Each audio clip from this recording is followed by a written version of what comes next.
Hello, Internet friend. Today on Value Side, closing the books on Bidenomics, our experiment in centrally planned prosperity. I'm David Ravel.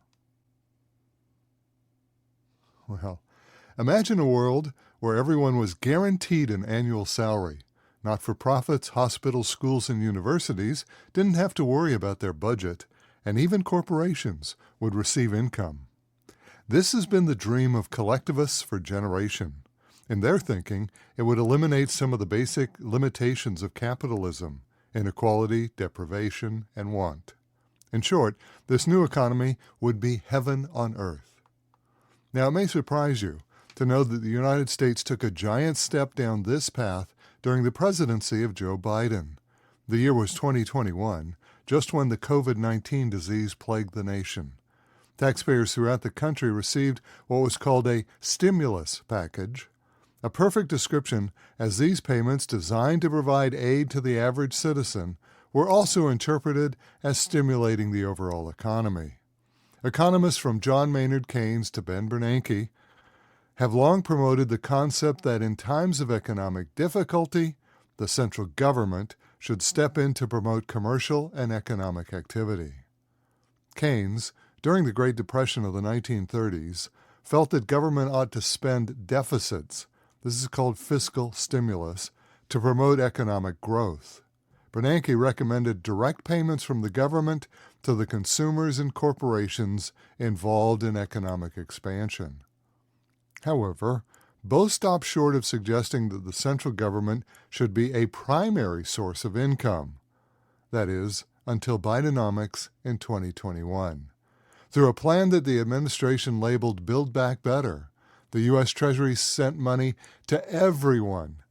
During fiscal year 2020, the U.S. government's fiscal year ends on September 2021, the federal deficit ballooned to an astonishing $3 trillion, more than 3 times the deficit of the year before. We were well on our way to that guaranteed income for everyone that the collectivists dreamed about. Of course, stimulus checks weren't the only stimulus the government and Federal Reserve provided. The Fed lowered interest rates and, through a program called quantitative easing, pumped billions of dollars into the financial system. In addition, more esoteric bank regulations, such as lowering loan requirements, were relaxed, all in an effort to return prosperity to everyone. But here's the really interesting part. What do you suppose the nation's GDP recorded for that year, 2021? That's right. The GDP for 2021 was the best level in 37 years at a, quote, growth, unquote, rate of 6%. Of course, it was all artificial. There was virtually no growth at all. What was there was pure stimulus.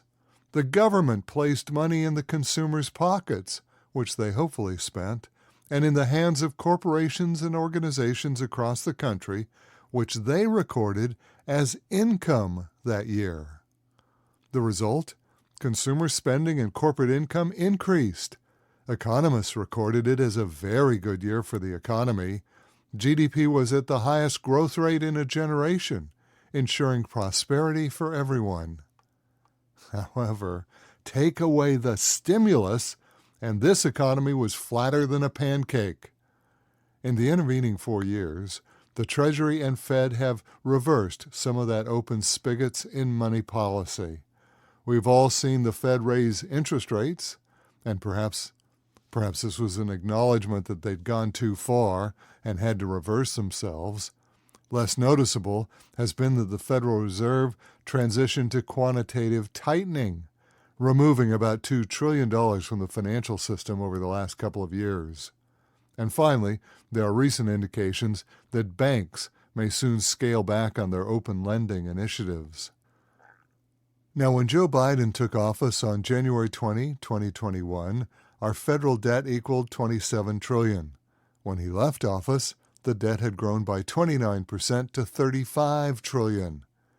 Even to the most euphoric, it has become apparent that this level of debt and spending is not sustainable. So, where do we go from here? Well, we can see that the stimulus has been curtailed, making economic growth more difficult. In the politically charged environs of Washington, there will likely have significant political overtones. Notice how last week's GDP report was greeted by the mainstream press. NPR said the U.S. economy is still doing well as Americans continue to spend, while CNN reported that the economy just had another robust year. Most telling, NBC said, the economy starts the year in solid shape. Now it's in Trump's hands. Is President Trump being set up for the hangover from all that stimulus? Well, it sure looks like it. For the record, the 4-year economic growth rate for Bidenomics is 3.5%. However, take away the stimulus year 2021, and Biden's economy grew at only a tepid 2.7%. Overall robust economic growth was only achieved when substantial stimulus was added. When the stimulus was removed, the rate of growth for the economy slowed dramatically, from 6% growth to just 2.5% growth the next year. Perhaps it's time to acknowledge that 2021 was not a growth year at all. Rather, it was a time when the Federal Reserve, the U.S. Treasury, and the U.S. government cooked the books. And that's today's Value Side. For all of our articles, references, and podcasts, visit valueside.com. I'm David Ravel. ValueSide is independently written and researched. The views expressed are strictly my own.